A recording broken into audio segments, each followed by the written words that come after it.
That morning, a silence lay over Kagoshima so deep that even the birds had forgotten to sing. Saigo Takamori sat behind paper doors, watching the pale light fall across the deep lines on his face. His hands were motionless on his knees, but his eyes, those tired, sorrowful eyes, were fixed on the smoke-shrouded peak of Mount Sakurajima, visible through the window. The man was no longer young. He was 50 years old, and his body bore the marks of years of war, politics, and disappointment. Yet something was still burning in his soul. Was it anger, or merely one last hope? No one could say for certain. In the corner of the room, a young samurai waited in silence. His name was Kirino Toshiaki. His face was tense, his hands trembling on the hilt of his sword. He knew it too. Today, tomorrow, or the day after, a decision would be made, and that decision would change all of their fates. "Sensei," Kirino whispered, his voice barely audible. "News has arrived. Officials from Tokyo have begun confiscating our weapons." Saigo's eyes flickered for a moment. Then he slowly turned. There was no expression on his face, but Kirino could feel the storm within him. Because this was not merely a matter of collecting weapons, it meant the end of a way of life, the end of a world. "How much time do we have?" Saigo asked, his voice low and resonant. "Maybe one day, maybe less." Saigo stood up. His body was heavy, but his posture was still that of a commander. He stepped outside, into the garden. The scent of damp earth filled his nostrils. As the wind passed through the pine trees, it produced a faint whistle. And in the distance, beyond the mountains, the sun was slowly rising. But this sun was illuminating the final days of old Japan. Yet in truth, the roots of this decision reached back many years. With the Meiji Restoration in 1868, Japan had begun to change rapidly. The emperor had reclaimed power, the shogunate system had been dismantled, and Saigo Takamori had played a crucial role in this revolution. He was one of those who tore down the old order. But now that same system was destroying him as well. Because the new government did not want the samurai. They cut their stipends, took their lands, and banned them from carrying weapons. The samurai class, the proud warriors who had formed the spirit of Japan for centuries, were now considered unnecessary. In their place, a modern army would be created. An army in which even peasants could become soldiers. Saigo could not accept this. He believed that being a samurai was not merely a profession, but a way of life. Honor, loyalty, courage, these were disappearing, and with them, the spirit of Japan itself. He went to Tokyo and opposed the government, but no one listened. On the contrary, they warned him, "Saigo-san, you are living in the past. Japan is moving forward. You will either come with us or you will be left behind." He chose to be left behind. In 1873, he resigned. He left Tokyo and returned to his homeland, Kagoshima. And there, he began to wait in silence. Young samurai came to him. They carried the same anger, the same disappointment. Saigo taught them the old values, how to use the sword, discipline, honor. But the government saw this as a threat. And now, in January of the year 1877, officials sent from Tokyo were preparing to raid the weapons depots in Kagoshima. The news spread like the wind. Young samurai poured into the streets. Anger engulfed the city. Kirino ran to Saigo. "Sensei, they are trying to seize the weapons. What shall we do?" Saigo remained silent for a long time. Then he replied slowly, "If they are going to take our weapons, then we will take them back." That night, the young samurai of Kagoshima sprang into action. They raided the government depots. They reclaimed the weapons. And when morning came, a message was sent to Tokyo. Kagoshima is no longer Tokyo's. This was the beginning of the war. But did Saigo truly want war, or was this merely a final act of resistance? As the days passed, an army gathered around Saigo. They were called the Satsuma rebels, but they did not see themselves as rebels. They were the last defenders of old Japan. Their numbers reached 20,000, but they did not possess modern weapons. They had only swords, spears, and a few old rifles. Facing them was a modern army of 60,000 men sent by Tokyo. Krupp cannons, Spencer rifles, Gatling machine guns, the most advanced weapons imported from the West. Saigo knew this. They had no chance of victory, yet he advanced anyway. Because this was not a war for victory, it was a war for honor. At the end of January, the Satsuma army began its march north. They crossed snow-covered mountains, advancing through freezing cold. Their feet were bare, their clothes worn, but there was fire in their eyes. Saigo moved forward in silence on his horse. Thousands of men marched behind him, and with every step, something was lost. Perhaps a friend, perhaps a hope, perhaps a life. But they kept walking. The first clash took place at Kumamoto Castle. The castle was in the hands of the government.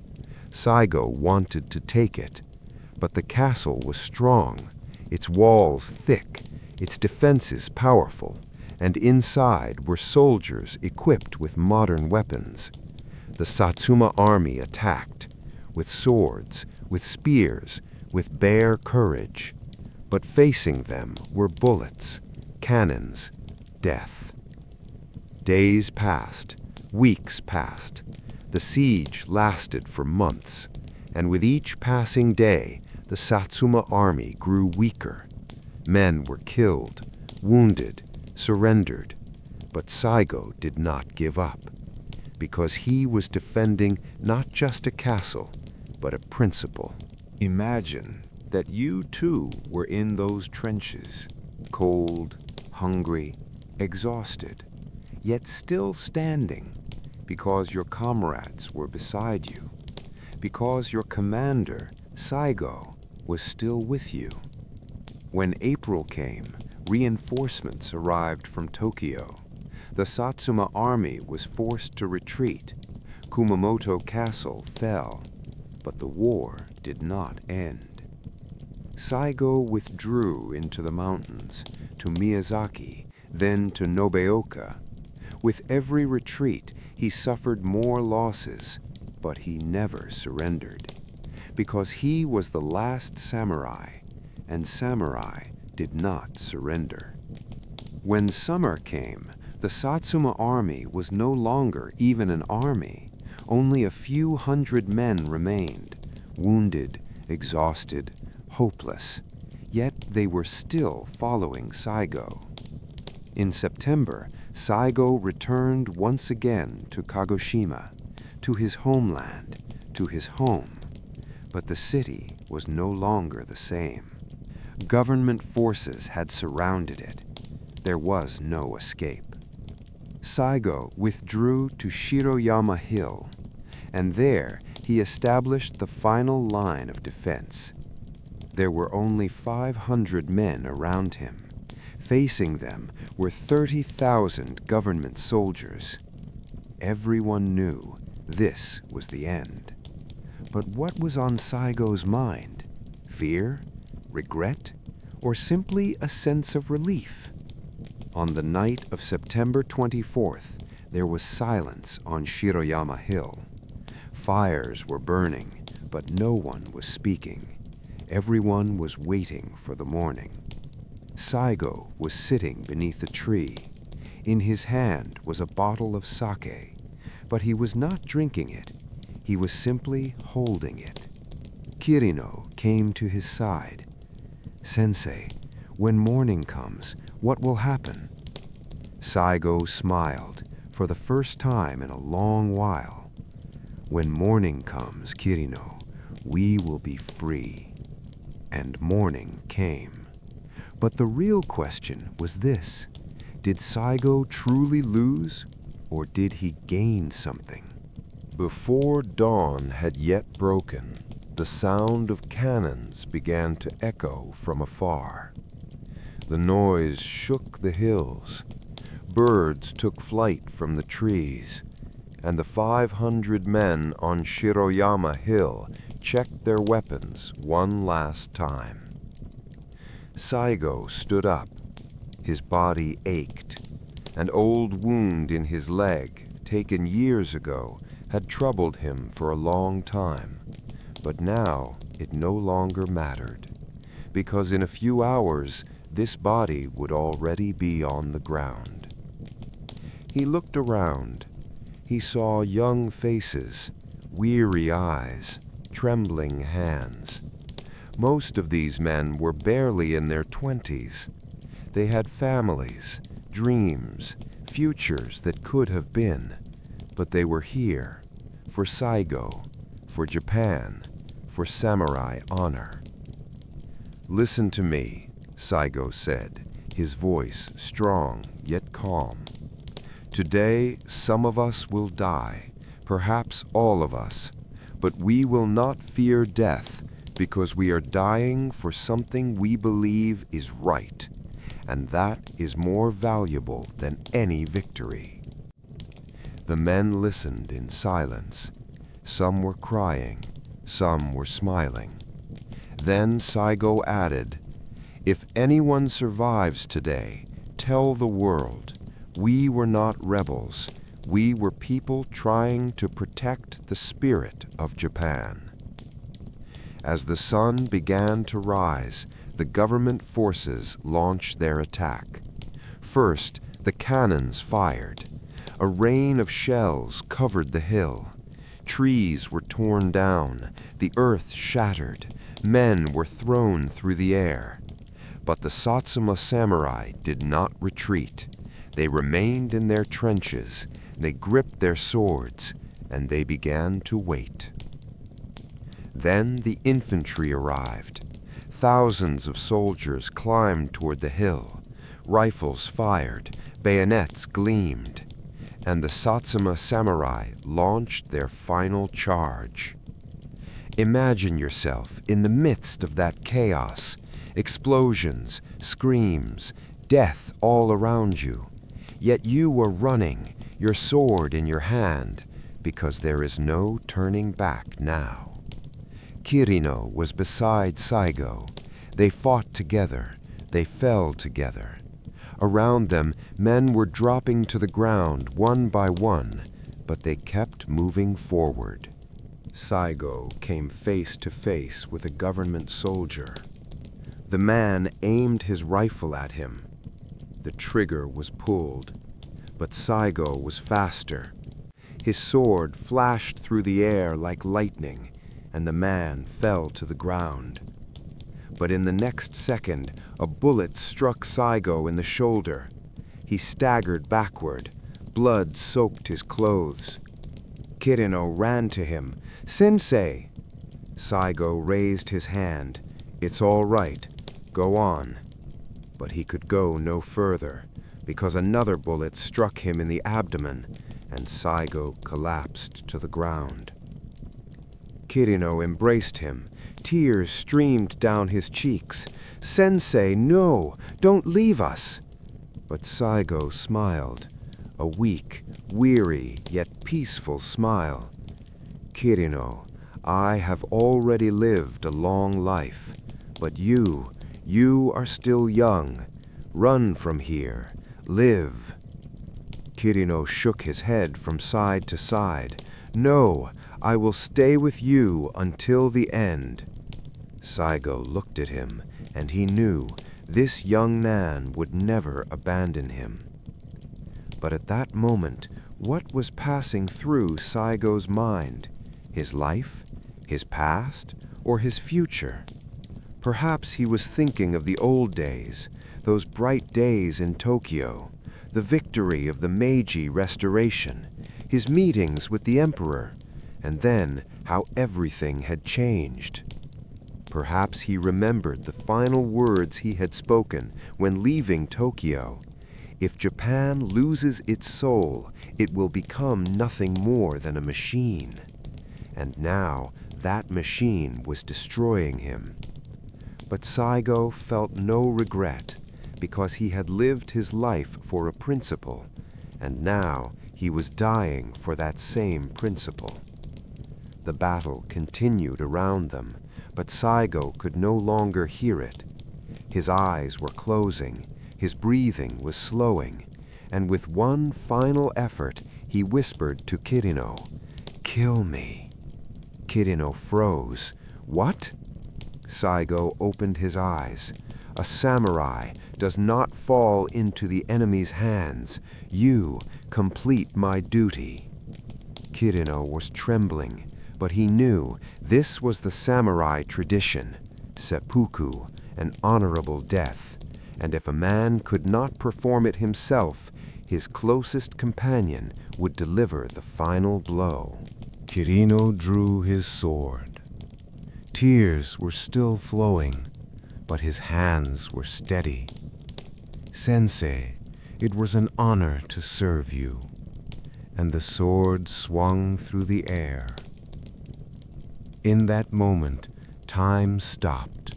The wind fell silent, and on Shiroyama Hill, a legend came to an end. Saigo Takamori, the last of Japan's samurai, died. He was 49 years old. But with his death, something was born, a myth, a symbol, a memory. Because Saigo was not just a man, he was the spirit of an era. The battle ended in the afternoon. Government forces captured the hill. All 500 Satsuma samurai were killed. None of them surrendered. And a report was sent to Tokyo. The Satsuma rebellion has been suppressed. Saigo Takamori is dead. But there was something not written in the report. When Saigo's body was found beneath a tree, there was still that peaceful smile on his face. Days later, the government took Saigo's body to Tokyo, but interestingly, Emperor Meiji granted him a pardon, and Saigo was given an honorary title after his death. Why? Because the emperor knew that Saigo had, in fact, been right. Japan truly was losing its soul. Modernization, progress, westernization, these were all necessary, but along with them, something was also being lost. And Saigo was the last guardian of what was disappearing. But the story does not end here, because Saigo's influence grew even stronger after his death. Years passed. Japan rapidly industrialized, grew powerful, became an imperial force, but the people did not forget Saigo. On the contrary, they remembered him as a hero.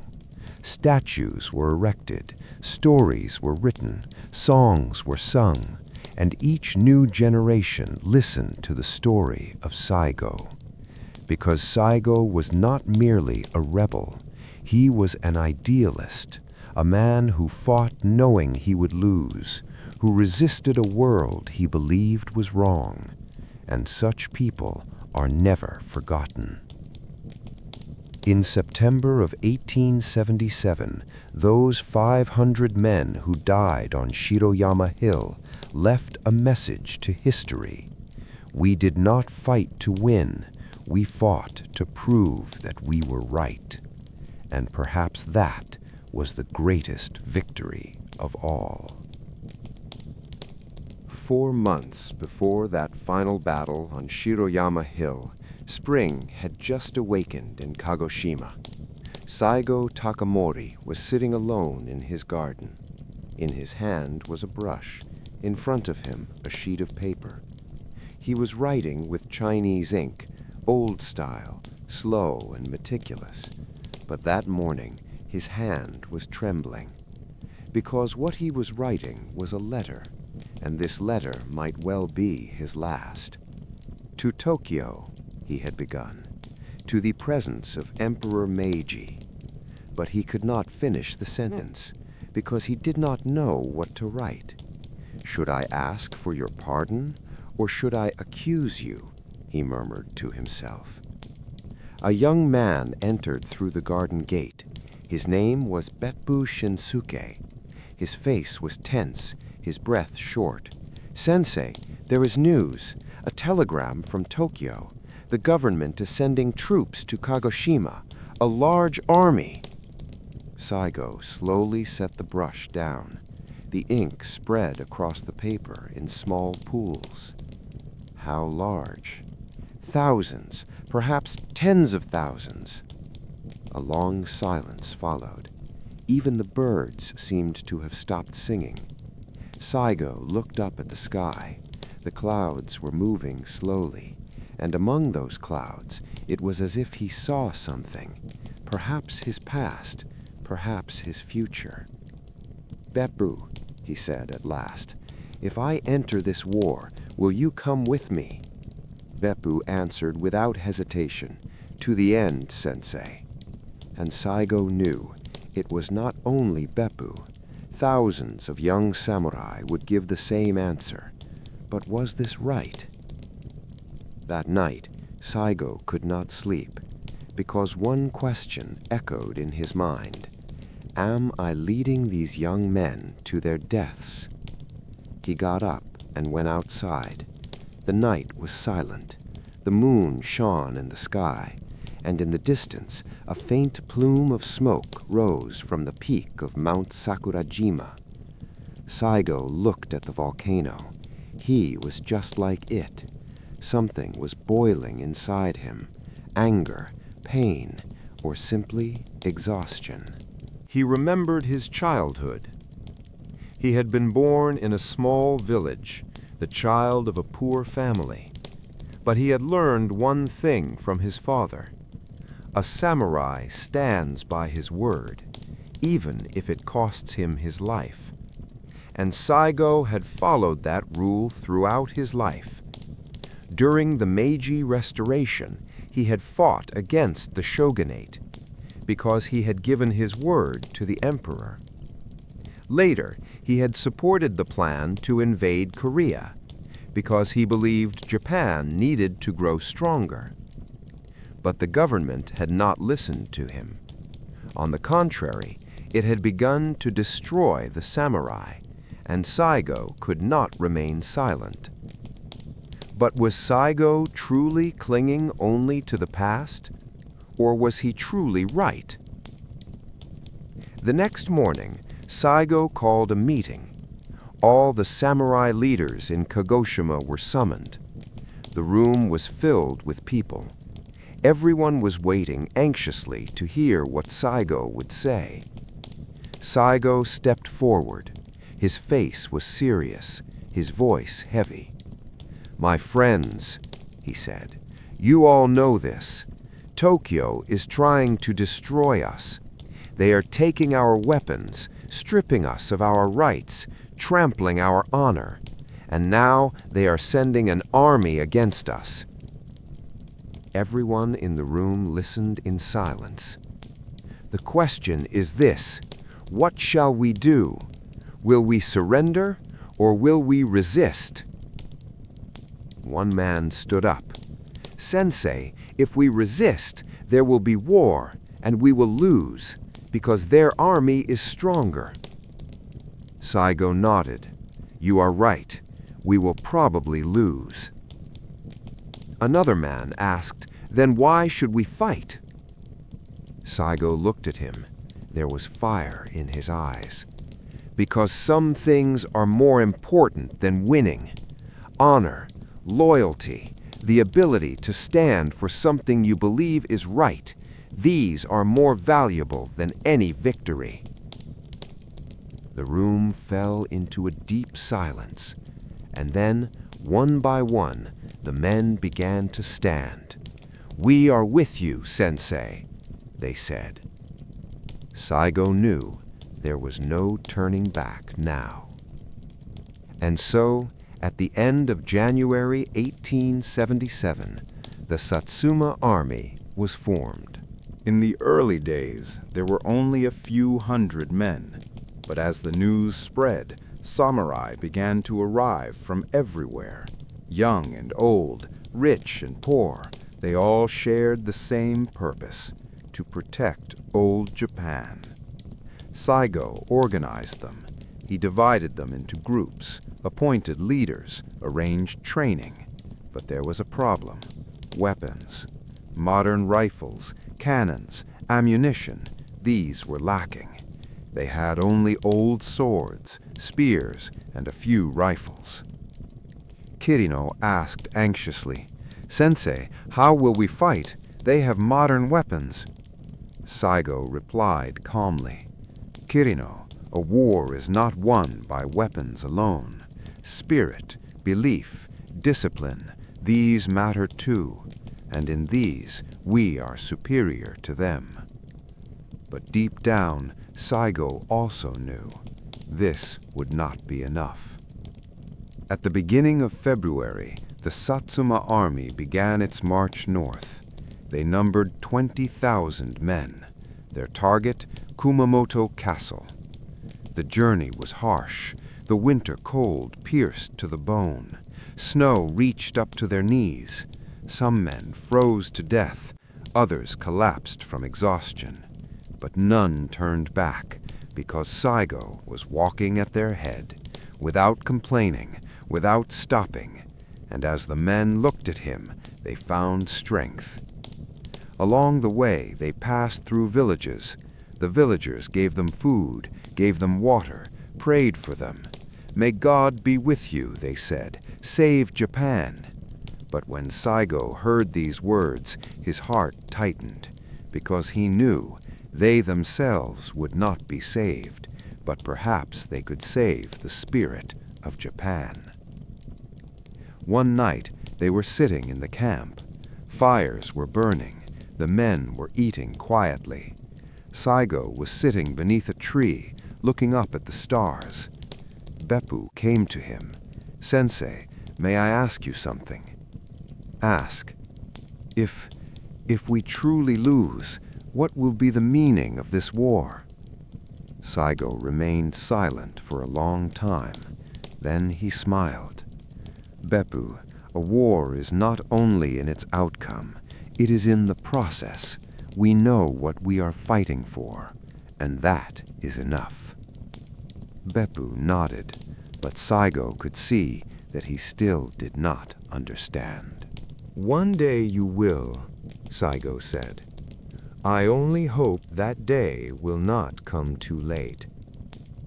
In mid-February, Kumamoto Castle came into view. The castle was a massive and magnificent structure. Stone walls, high towers, and most importantly, modern defensive systems. Saigo looked at the castle, and he thought to himself, "This will not be easy." But he gave the order to attack anyway. The first assault was launched before dawn. The Satsuma samurai quietly approached the castle walls, but the guards noticed them, and the alarm was raised. Suddenly, fire erupted from the castle. Rifles, machine guns, cannons, a rain of bullets poured down upon the samurai. Men fell to the ground, screams rose, blood soaked into the earth. But Saigo did not give the order to retreat. "Forward!" he shouted, "forward!" And the samurai continued to run with their swords. Imagine yourself in the middle of that chaos. Explosions around you. Your friends are dying, yet you are still running because Saigo is in front of you. Saigo reached the castle gate. He drew his sword and lunged toward a government soldier. His blade traced an arc through the air, and the man fell to the ground. But in the next second, another soldier fired at Saigo. The bullet grazed Saigo's arm. Blood splashed onto his clothes. Kirino ran to him. "Sensei, you're wounded." Saigo waved his hand. "It doesn't matter. Go on." But the attack failed. The samurai could not enter the castle, and they were forced to withdraw. That night, as Saigo's wound was being bound, he was thinking, "If we cannot take this castle, we will lose the war." But at that time, something else was happening in Tokyo. Emperor Meiji was sitting in his palace, thinking about Saigo. One of his advisors asked, "Your Majesty, why do you not pardon Saigo? He was loyal to you." The emperor let out a deep sigh. "Saigo was an old friend, but now he is dangerous. If I pardon him, others will rebel as well. Japan will be dragged into chaos." "But Your Majesty, he is only defending old values." The emperor looked out the window. "I know, but the world is changing, and we must either change or disappear. Saigo could not understand this." And that night, the emperor gave an order. Saigo Takamori must be stopped at any cost. In March, the siege of Kumamoto Castle continued, but the Satsuma army was growing weaker with each passing day. Food ran low, ammunition ran out, men fell ill, were wounded, died. But Saigo did not give up. Every morning he looked at the castle walls, and every morning he tried a new plan, but none of them worked. One night, Saigo was sitting alone in the camp. In his hand was a letter from Tokyo. The government had made an offer. "Surrender, and you will be pardoned." Saigo read the letter, and then, slowly, he tore it apart, because he would never accept surrender. But perhaps surrender would have been better. Perhaps so many people would not have died. Saigo asked himself this question as well, especially at night when he could not sleep. Once Kirino had asked him, "Sensei, do you regret it?" Saigo had not answered for a long time. Then he said, "Regret is a complicated feeling, Kirino. Sometimes yes, sometimes no. But there is one thing I know. If I were not here, I would never be able to face myself." When April came, a massive reinforcement army arrived from Tokyo. 30,000 soldiers, modern weapons, unlimited ammunition. The siege of Kumamoto Castle was broken. The Satsuma army retreated. But this was only the beginning, because the government wanted to completely destroy Saigo. And the chase began. May, June, July, months passed. The Satsuma army fled from mountain to mountain. With each day, it grew smaller. At the beginning, they were 20,000 men. Now, only a few thousand remained. With every man lost, Saigo seemed to age a little more. His hair turned white, his face grew lined, his eyes faded. But he was still standing. One day, they stopped in a village.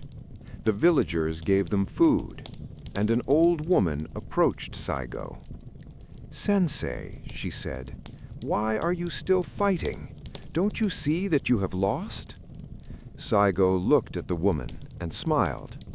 "Perhaps I have lost, but at least I tried." The woman shook her head. "But this is meaningless." Saigo stood up. "No, aunt. What is meaningless is giving up without ever trying." When August came, the Satsuma army was no longer an army. Only a handful of men remained, wounded, hungry, exhausted. But Saigo said to them, "We are going home, to Kagoshima. That is our land. If we are to die, let us die in our own home." And the final march began. At the beginning of September, when they arrived in Kagoshima, the city had changed. Government forces had surrounded everything. They were patrolling the streets, searching houses, questioning people. Saigo climbed a hill on the edge of the city. He looked down at his homeland, at the streets where he had grown up, the gardens where he had played, the dojo where he had taken his first sword lessons. They were all still there, but they now looked foreign. "Perhaps I have changed," he murmured. "Perhaps the world has changed, or perhaps both." Beppu came to his side. There was deep exhaustion on his face. "Sensei, what shall we do now?" Saigo turned and looked at him. "Beppu, I will ask you something. Be honest. Do you still believe in me?" Beppu did not hesitate for a moment. "Yes, Sensei, until my last breath." Saigo touched his shoulder. "Then, let us make the final preparations, because tomorrow may be our last day." That night, the remaining 500 men climbed Shiroyama Hill. The hill was in the center of Kagoshima. It was not strategic, nor was it easy to defend, but it had meaning. This was the place where Saigo had played as a child. The men dug trenches, built barricades, and prepared their weapons. But everyone knew this was the final stop. Saigo climbed to the summit of the hill. Below, the city lights were glowing. In the distance, the campfires of the government army could be seen. Thousands of fires. And as Saigo looked at those fires, he thought, "They represent the future. I represent the past. And the future always defeats the past." But that night, Saigo did one more thing. He addressed his men. He gave his final speech. "My friends," he said. His voice was tired but clear. "You have followed me until today. You have walked with me to the edge of death, and for that I am grateful to you." The men listened in silence. "Tomorrow, some of us may die, perhaps all of us. But do not be afraid, because we are dying for something right, and that is more valuable than any life." One man asked, "Sensei, do you think we can win?" Saigo smiled.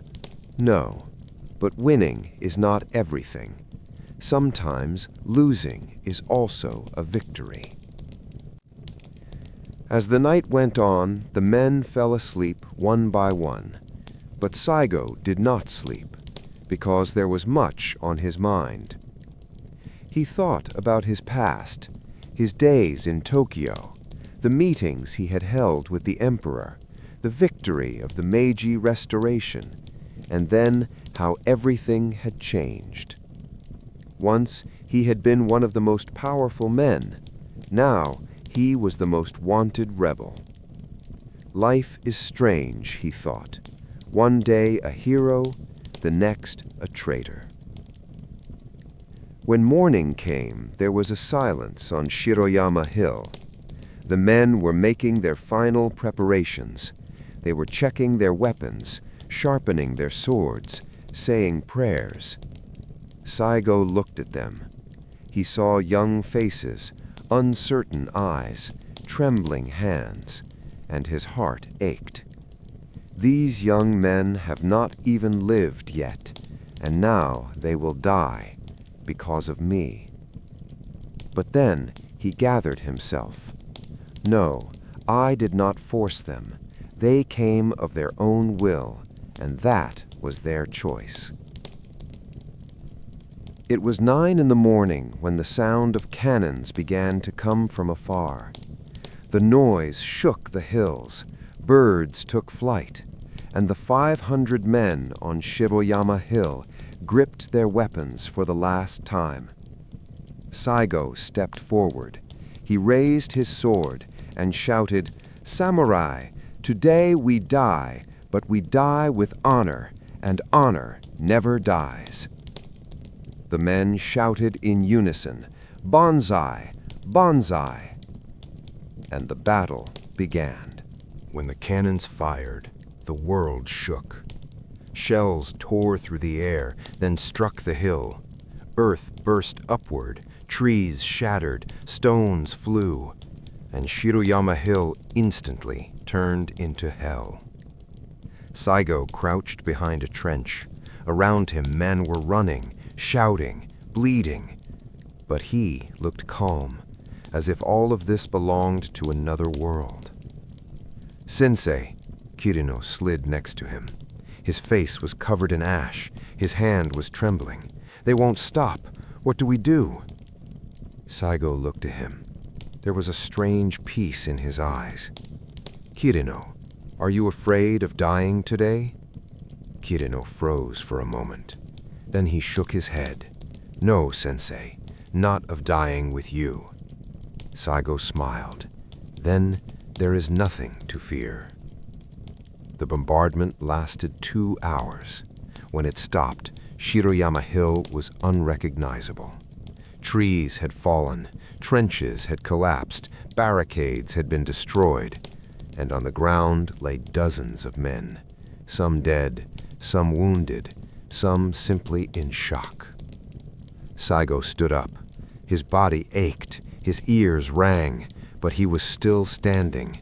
And when he looked around, he saw that a few hundred men were still on their feet. "Get ready!" he shouted. "They are coming!" And indeed, they were coming. From the foothills, thousands of government soldiers began to climb upward. Their uniforms were new, their weapons shining, their steps orderly. The army of modern Japan. But Saigo's soldiers had neither uniforms nor modern weapons, only torn clothes, rusty swords, and an unending faith. Beppu came to Saigo's side. He held a sword in his hand, a smile on his face. "Sensei, I think this is our last dance." Saigo looked at him and laughed, truly laughed, perhaps for the first time in months. "Beppu, you have always known the right moment." And the two stood side by side. They raised their swords and began to wait for the government soldiers. The first contact came before noon. Government soldiers reached the summit of the hill, and the Satsuma samurai attacked them. The sound of swords filled the air. Screams rose, metal struck metal, and blood splashed everywhere.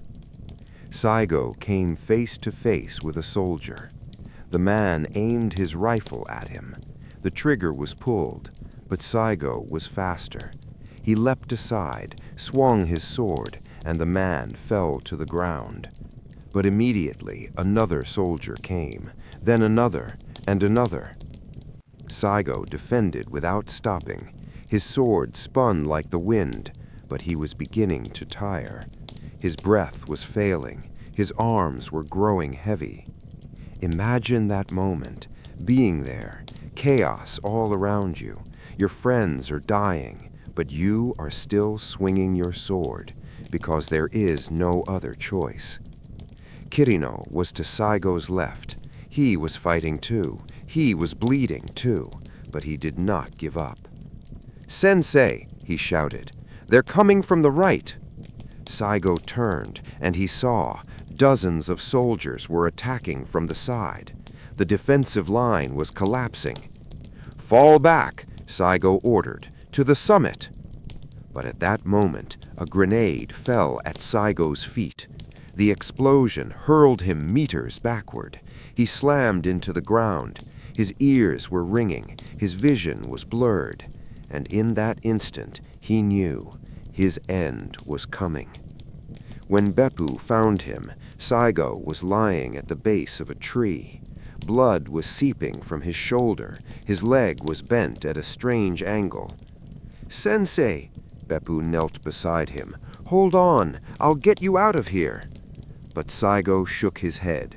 "No, Beppu, my battle is over." Around them, the fighting continued. Screams, explosions, death. But in that small corner, it was as if time had stopped. Saigo looked at Beppu. There was weariness in his eyes, but also a sense of peace. "Beppu, I will ask something of you." Beppu was trembling, because he knew what Saigo would ask. "Sensei, no, I can't do this." Saigo raised his hand.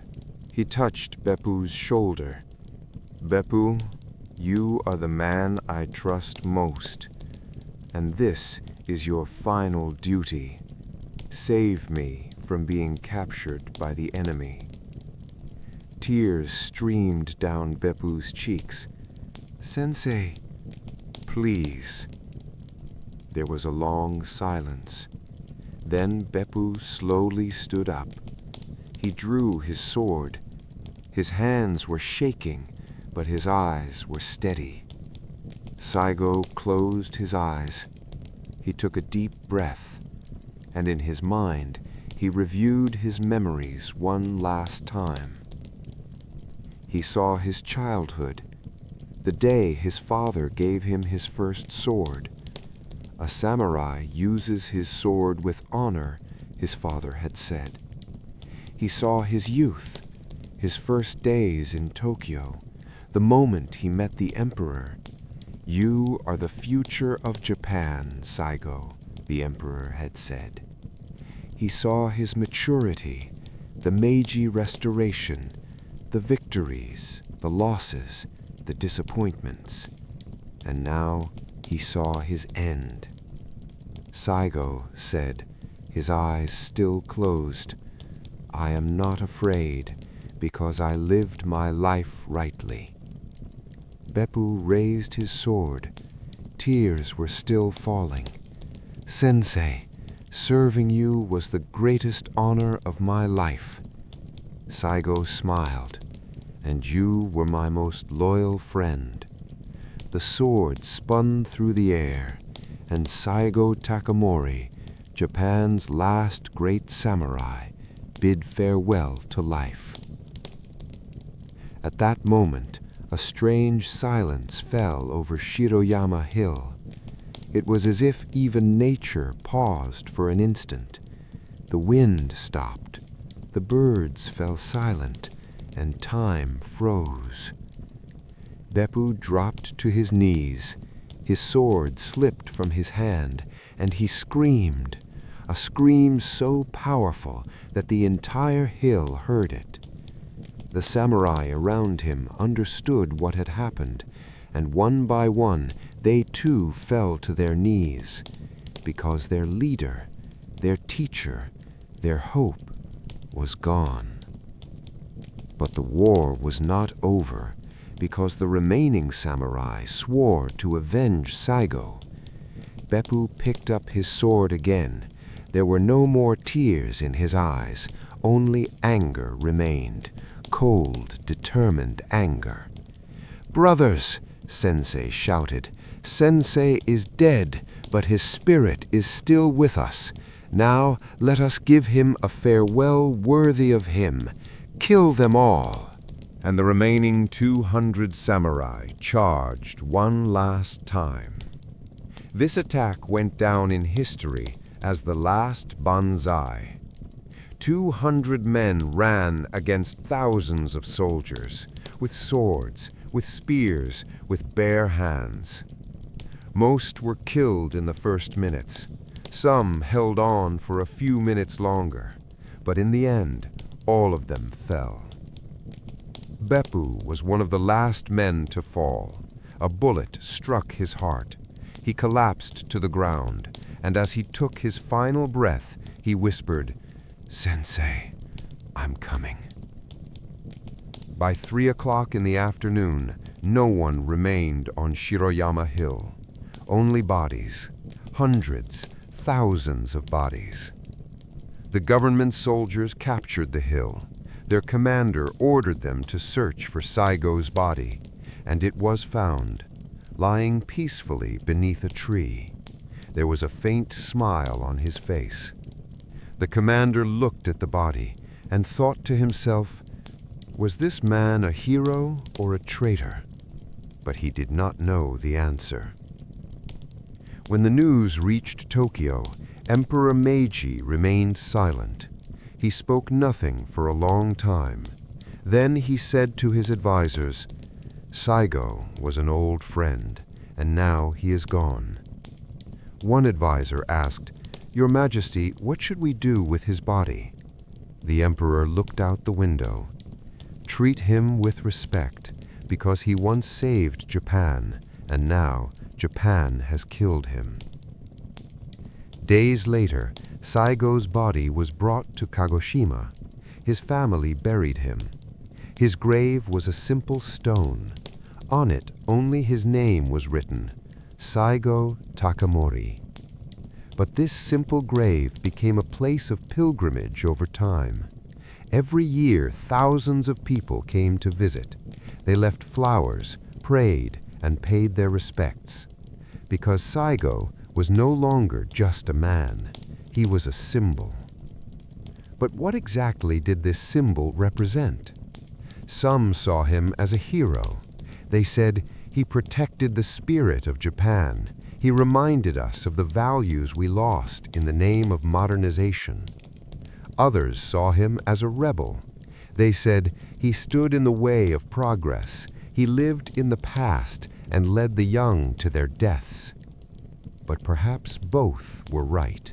Years passed. Japan changed rapidly. It industrialized, modernized, and grew strong. In 1905, it defeated Russia. In 1910, it occupied Korea, and it became a world power.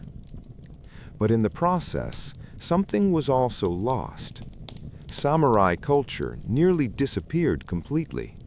Swords were placed in museums. Old values remained only in books. And people sometimes remembered Saigo and asked, was he right? In 1889, Emperor Meiji granted Saigo a pardon, 12 years after his death. Saigo Takamori, the emperor said, was a mistake, but at the same time a hero. He fought for what he believed in, and that deserves respect. And Saigo was given a title after his death, the Loyal Samurai. But the irony was this: Saigo never received this title while he was alive. In 1898, a statue was erected in Tokyo, a statue of Saigo Takamori, in Ueno Park, large and imposing. In the statue, Saigo appeared to be walking together with a dog. He held no sword, wore no armor. He was dressed only in a simple kimono. People were surprised when they looked at this statue. Is this the statue of a warrior or of a philosopher? Perhaps it was both. But the real question was this: did Saigo's death have meaning?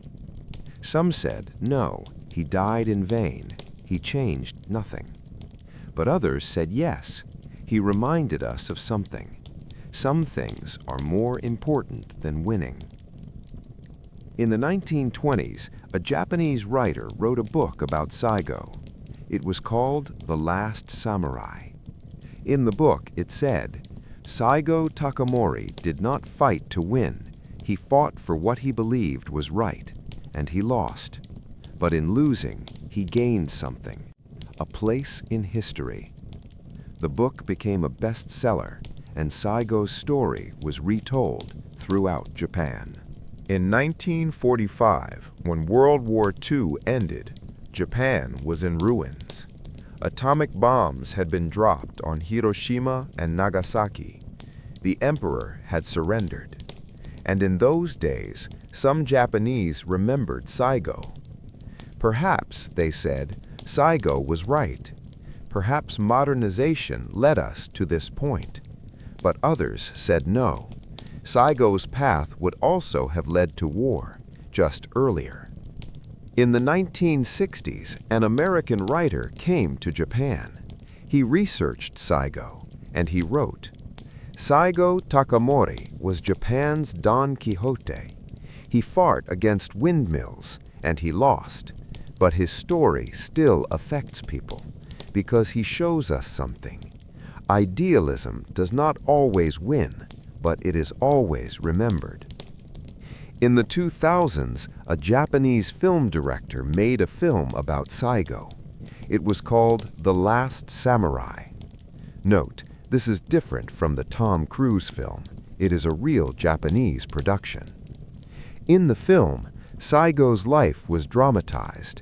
His victories, his defeats, his love, his pain, all were brought to the screen. The film was a great success, and a new generation came to know Saigo. Today, in 2025, Saigo's grave in Kagoshima is still visited.